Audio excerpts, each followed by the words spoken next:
میاں محمد نواز شریف کو Lahore high court نے علاج معالجے کے لیے 4 ہفتوں کے لیے بیرون ملک جانے کی اجازت دے دی ہے اور ان کا نام ای سی ایل سے فوری طور پر نکالنے کا حکم دیا ہے۔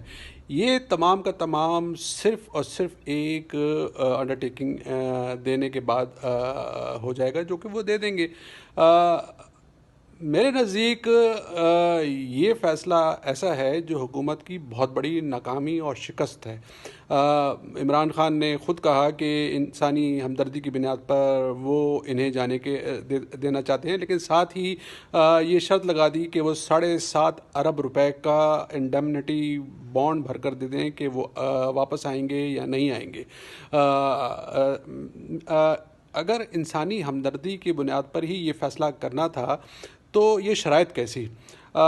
یہ ان کی بہت بڑی سیاسی شکست ہے، جو کہ ان کے ایسے مشیروں کی بنیاد پر انہیں اس شکست کا سامنا کرنا پڑا جن کا نہ کوئی سیاسی بیک گراؤنڈ ہے، نہ ہی ان کے کوئی سیاسی یا ویسے ہی کوئی اخلاقیات ہیں۔ وہ کبھی ایک پارٹی بدلتے ہیں، کبھی دوسری پارٹی بدلتے ہیں اور اپنے فائدے اٹھانے کی کوششیں کرتے ہیں۔ اس فیصلے کے بعد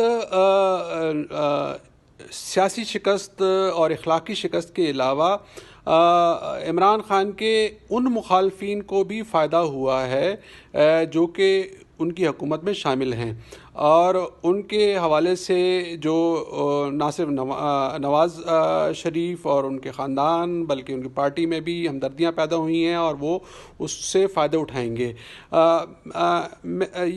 میں نے پہلے جیسے کہا کہ یہ سارا ان کے جو مشیر تھے ان کی وجہ سے ہوا ہے۔ عمران خان کو چاہیے کہ فوری طور پر اپنے ایسے مشیروں سے جان چھڑا لیں، ورنہ انہیں آگے چل کر بہت بڑے نقصانات اٹھانے پڑیں گے۔ جان چھڑانے کے بعد وہ سارے کا سارا فوکس اپنے سیاسی ایجنڈے اور انہوں نے جو قوم سے وعدے کر رکھے، نوجوانوں سے وعدے کر رکھے، ان پر فوکس کریں تاکہ ان کی کوئی کریڈیبلٹی بڑھے، ورنہ انہیں بہت بڑا نقصان ہوگا۔